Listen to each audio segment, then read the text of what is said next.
नमस्कार, विस्फोट देख रहे हैं आप और आपके साथ मैं हूं ऋतु। बुलेटिन की शुरुआत करते हैं और आज बात करेंगे अमेरिका ईरान के बीच इस्लामाबाद में 21 घंटों तक चली शांति वार्ता अब फेल हो गई है।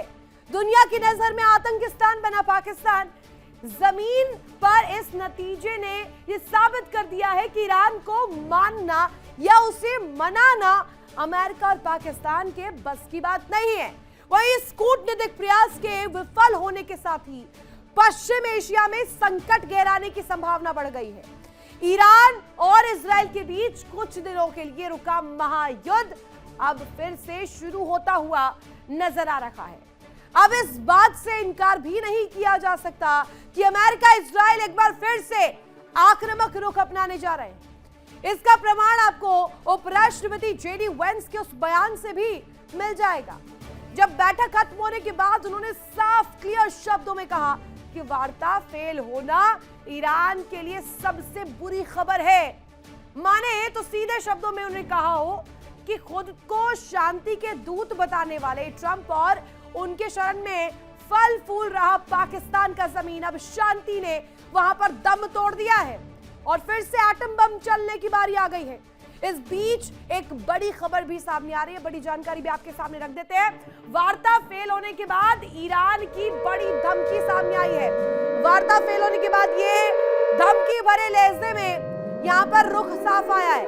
राष्ट्रपति ट्रंप ने ईरान को बड़ी धमकी दी है और यही इस वक्त की सबसे बड़ी खबर है। धमकियां, दावे इस पूरी जंग में, इस पूरे संघर्ष में पूरा ग्राउंड तैयार कर रहे हैं। ईरान झुके नहीं तो मेरे पास ट्रंप कार्ड है। नौसैनिक नाकाबंदी एकमात्र हथियार है और ये ट्रंप की तरफ से जब आती है बात तो ये स्पष्ट हो जाता है कि ट्रंप इस वक्त बिलबिलाए हैं और वो चाहते हैं कि जल्दी से जल्द ये जंग जो है वो रुक जाए, ये संघर्ष जो है वो रुक जाए। ट्रंप ने ऑपरेशन मादुरो का भी जिक्र किया है, पहले ही चेतावनी दी है कि जो मादुरो के साथ हुआ वो आपके साथ भी हो सकता है। वेनेजुएला के साथ जो हमने किया वो शायद ईरान के साथ भी हो सकता है। अब इस तरीके का संकेत देना और ये दावे करना जिसमें ऑपरेशन मादुरो को लेकर बात की जाए, वो किस तरीके का प्रमाण देता है और ये स्पष्ट रूप में कितना ज्यादा अहम हो जाता है समझना कि इस वक्त हालात ग्राउंड पर क्या बने हुए। एक और बड़ी खबर दर्शकों इस बीच सामने आ रही है, बड़ी जानकारी। तनाव के बीच शर्मनाक तस्वीर सामने आई है। तनाव के बीच आपको बता दें इजराइल ने वेस्ट बैंक पर हमला किया है। हमले में बच्चों को निशाना बनाए जाने की भी खबर है। अब टारगेट देखिए लॉक हो चुका है और इस जंग में आर पार के मूड में सभी जो रुख है वो नजर आ रहे हैं। फिलिस्तीनी बच्चे को निशाना बनाया गया, 5 साल का बच्चा बताया जा रहा है। अब तस्वीरें आपके सामने रख देते हैं। वेस्ट बैंक इलाके पर ये जो अटैक हुआ है, ये तस्वीर आप देखिए। आपको जहां तक आपकी नजर जाएगी वहां तक सिर्फ और सिर्फ वो तबाही का मंजर नजर आएगा, जिसके बाद कहा जा रहा है कि इस्लामाबाद वार्ता फेल हुई है, शांति की बात गर्त में चली गई है और ये तस्वीर हम आपको दिखा रहे हैं। एक और बड़ी खबर आपको बता दें, एक और बड़ी जानकारी सामने आ रही। लेबनान में इजराइल के भीषण हमले सामने आ रहे हैं। ये इस वक्त की सबसे बड़ी खबर है। लेबनान में इजराइल ने भीषण हमले किए और ये वही तस्वीर है जिसको लेकर बेंजामिन नेतन्याहू कह रहे हैं कि लेबनान का मुद्दा इस प्रस्ताव में या इस पैक्ट में हिस्सा ही नहीं है। चलिए अब दो बड़ी तस्वीरें आपके सामने रखते हैं, दो बड़ी ब्रेकिंग्स इस वक्त आपके सामने, जहां एक तरफ इजराइल ने वेस्ट बैंक में हमला किया है और दूसरी तरफ आप देखिए ये जो सिलसिला है ये हम देख रहे हैं लेबनान पर भी अटैक को लेकर आ रही है। यानी कि बातचीत एक तरफ फेल हो गई और दूसरी तरफ तनाव जो है और ज्यादा आग बबूला होता हुआ नजर आ रहा है और इस वक्त स्थिति ये बन गई है ऑन ग्राउंड कि वहां पर लगातार संघर्ष और लगातार अटैक्स लगातार बदस्तूर जारी है। लेबनान में बच्चे को टारगेट पे लिया गया है, 5 साल का बच्चा बताया जा रहा है और ये कहा जा रहा है कि अब सिविलियंस को टारगेट पर लाकर 5 साल के इस बच्चे को टारगेट पर लाकर जो तस्वीर यहां पर दिखाई जा रही है कि इस जंग में अब कुछ भी हो सकता है। हर कड़ी का इस्तेमाल किया जाएगा। हमारे साथ खास मेहमान जुड़े हुए हैं, उनका सीधे रुख करते हैं। हमारे साथ इस वक्त जुड़े हुए हैं पूर्णिमा नाथ जी, भू राजनीतिक विश्लेषक, हमारे साथ सीधे यूएसए से कनेक्ट है। यूके देवनाथ सर हमारे साथ कनेक्ट है और खुदा जरीवाला जी वरिष्ठ पत्रकार है, सऊदी अरब से हमारे साथ कनेक्ट है। तीनों ही मेहमानों का मैं स्वागत करना चाहूंगी। सबसे पहले यूके देवनाथ सर, ये जो बयानबाजी है, और अगर कहा जाए इस वक्त धमकियों का सिलसिला, डोनाल्ड ट्रंप कह रहे हैं कि अगर नहीं माने तो मादुरो ऑपरेशन की तरह हश्र हो जाए। ये क्या तस्वीर दिखाता है? और इस मुहाने पर जब जंग को लेकर बातचीत के रास्ते खोले जा रहे हैं, इस्लामाबाद वार्ता फेल हो गई है, अब आगे रुख क्या रहने वाला है? जी हाँ, बहुत ही नाजुक मौका है और डोनाल्ड ट्रंप से ये उम्मीद नहीं है की जाती कि बतौर प्रेसिडेंट ऑफ ए कंट्री वो इस नाजुक मौके पे इस तरह के बयान देंगे। पिछले 24 घंटे में डोनाल्ड ट्रंप से जो बयान आए हैं वो दुनिया भर के कूटनीतिज्ञों को, राजनीतिज्ञों को बहुत ही भ्रमित करने वाला है, चौंकाने वाला है।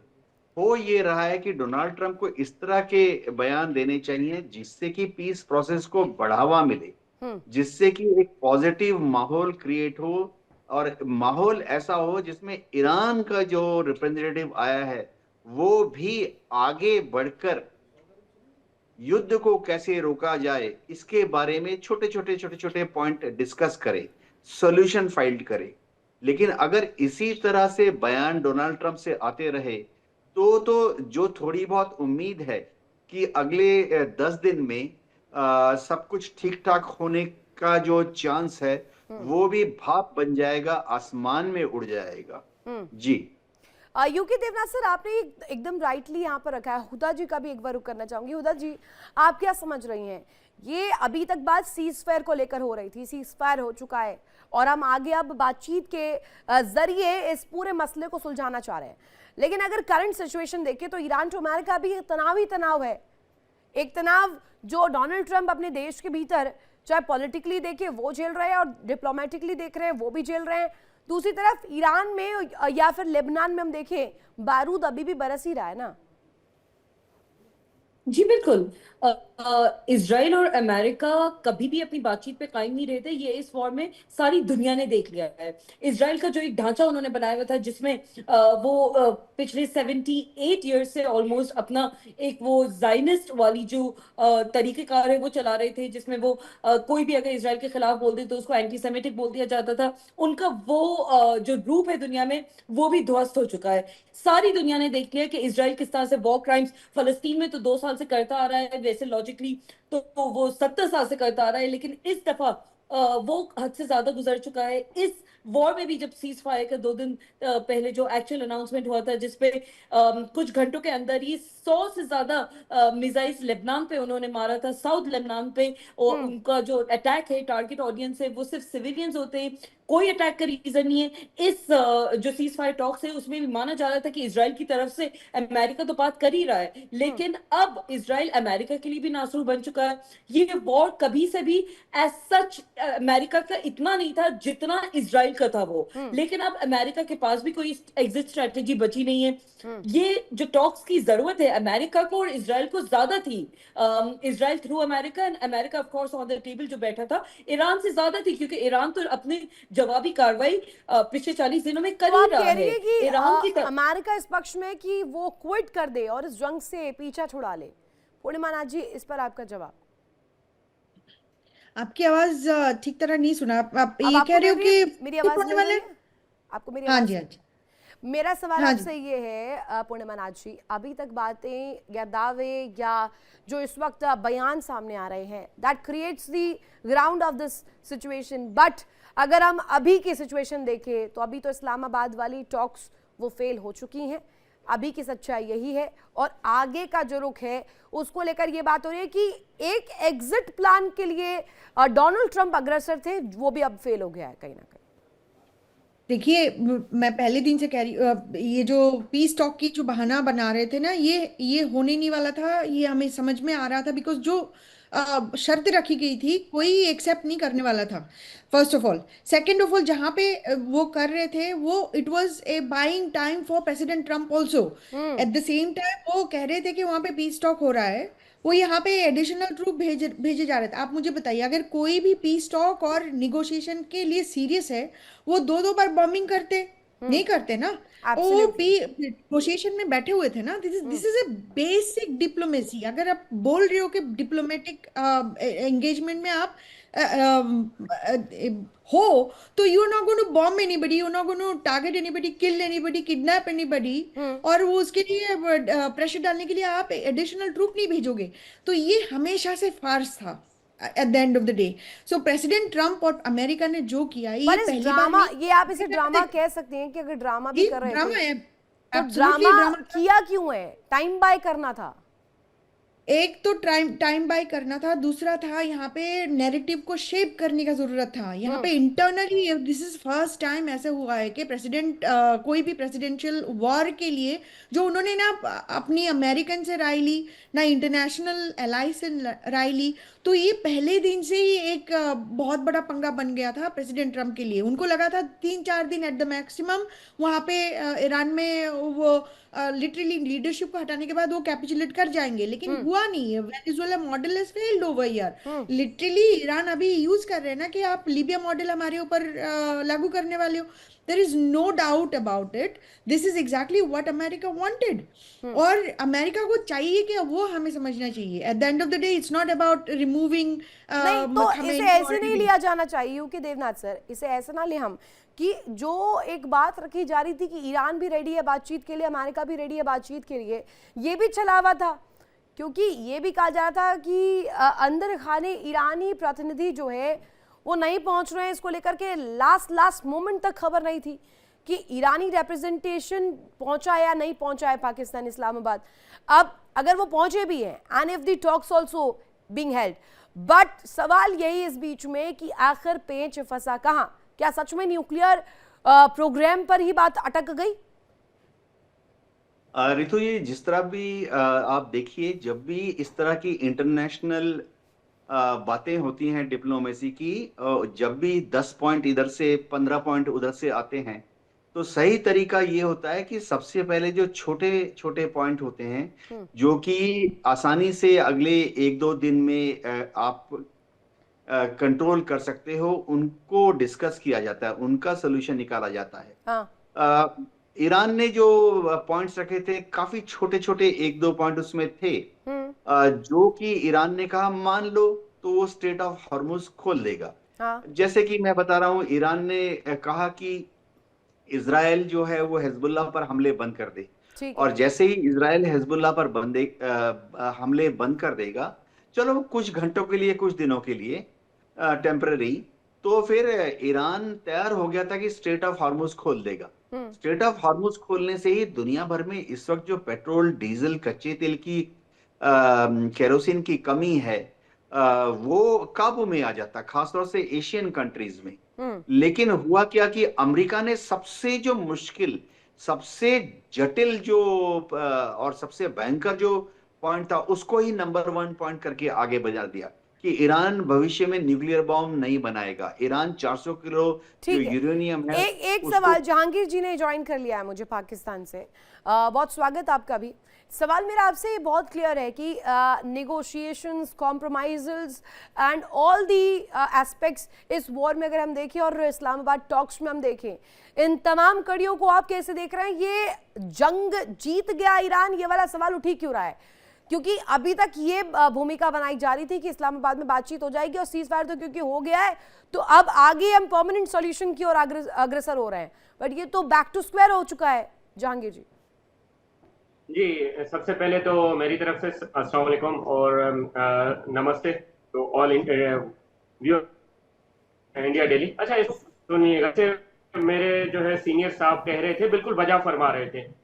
क्योंकि ये कोई 1-2 साल की खलिश नहीं है, ये पूरे 50 साल की खलिश है और इसको सेटलाइज होने में कुछ टाइम लगेगा।